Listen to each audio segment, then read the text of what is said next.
స్వాతంత్ర దినోత్సవం తెల్లదొరల పాలనలో వారి తుపాకీ కాల్పులలో మహనీయుల విప్లవ చైతన్యంతో వారి నెత్తుటి దారులతో గుండెకెదురు గుండెను నిలిపి రక్తంను చిందించి స్వాతంత్రం సంపాదించి ప్రజలకు సుఖజీవనం అందించి భరతమాత ఉక్కు సంఖ్యలు తెరించి భారతీయుల స్వేచ్ఛావాయువులు పీల్చి స్వాతంత్రం సంపాదించారు.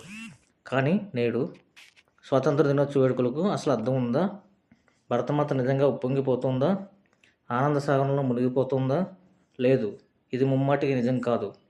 తెల్లదొరల పాలన ముగిసి మనదొరల పాలన మొదలయ్యి మనదొరల పాలన కంటే తెల్లదొరల పాలనే నయమనిపించే ఈ భారతావనిలో ఒంటిపూట తిండి కరువు, ఒంటికంటే బట్ట కరువు, తలదాచుకునేందుకు తగిన నీడ కరువు, నిరుద్యోగులకు ఉద్యోగం కరువు, అనంత విధంగా అవినీతి పెరుగు, మనిషి మదిలోన మమత తరుగు. అందుకే భరతమాత కలవరపడుతోంది, శోక సముద్రంలో మునిగి